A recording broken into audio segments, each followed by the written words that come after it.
एकतर शेतातले कामं करून करून माझा जीव वैतागलाय ना, वरनं निसर्ग पण ताप द्यायला लागला. ए गप्प एक खरमुडे. काय ग तू माझा राग उगं निसर्गावर काढू नको. काय झाले तुला, कसाचा वैताग आला एवढा? निसर्गावर राग काढते म्हणजे दिसत नाही काय तुम्हाला, पावसाचं वातावरण झालंय ती. अगं तुला काय वाटतंय का पावसावर राग काढायला लागली? हा, पाऊस आहे तर शेत आहे, शेत आहे तर शेतकरी आहे, आणि शेतकरी आहे तर सगळी दुनिया आहे. पावसावर सगळं अवलंबून आहे. कळालं का तुला? ज्याचं करा भलं ती म्हणताय माझंच खरं. तुमच्यासाठीच म्हणले होते. तुमच्या आज मित्रमैत्रिणी येणार होते ना घरी, आणि आता पाऊस पडल्यावर कसं येणार आहे ती मग?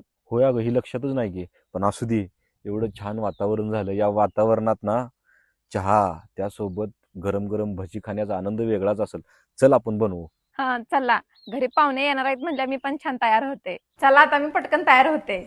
हे आहे फेसेस कॅनडाचं स्ट्रोब क्रीम, जे की हलकं, नॉन स्टिकी आणि दिवसभर नैसर्गिक ग्लो देतं. हे आहे फेसेस कॅनडाचं फाउंडेशन, हे मी स्ट्रोब क्रीम सोबत मिक्स करणार आहे. हे एकाच वेळी फाउंडेशन, मॉइश्चरायझर आणि सनस्क्रीन सुद्धा आहे.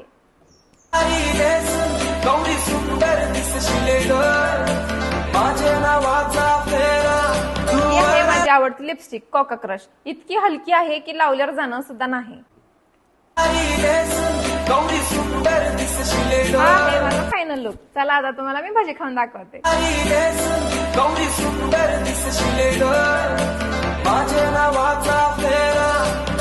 मी भजी बनवून आले तरी पण तुमचं आवरलं नाही का अजून? अरे वा, मेकअप केल्यामुळे तू माणसात आली ग. छान दिसायला लागली. भजी पण छान झालेत आणि माझा लुक ही छान झालाय. तुम्हाला हे माझ्यासारखं सुंदर तयार व्हायचं असेल तर मी खाली QR कोड दिलाय, तो स्कॅन करा आणि घरी बसल्या फेसेस कॅनडाचे प्रोडक्ट तुम्ही मागवा.